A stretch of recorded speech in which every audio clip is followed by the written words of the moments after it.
श्री दत्त कनिष्ठ महाविद्यालयात प्रजासत्ताक दिनानिमित्त ध्वजारोहण संपन्न। कुरुंदवाड तालुका शिरूर येथील श्री दत्त कनिष्ठ महाविद्यालय कुरुंदवाड या शैक्षणिक संकुलात 26 जानेवारी प्रजासत्ताक दिनानिमित्त ध्वजारोहण संपन्न झाले।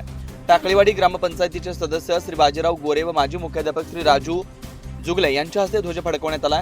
यावेळी महाविद्यालयाचे प्राचार्य श्री आर.जे. पाटील उपस्थित होते। यावेळी बोलताना मान्य मुख्याध्यापक राजू जुगले यांनी विद्यार्थी प्रगतीच्या दिशेने कसे वाटचाल करू शकतात याबद्दल आपल्या सोज्वळ शब्दातून मार्गदर्शन केलं। तर प्रजासत्ताक दिनाचं महात्म्य अगदी थोडक्यात शब्दामध्ये विद्यार्थ्यांना पटवून दिलं। यावेळी महाविद्यालयातील विद्यार्थी-विद्यार्थिनींनी देशभक्तीपर गीतांवर नृत्य सादर केलं। तसेच लेझिम, हलगी वादन यासारखे कार्यक्रम पार पडले। एनसीसीच्या विभागाकडून संचलन करून ध्वजाला व प्रमुख अतिथींना सलामी देण्यात आली।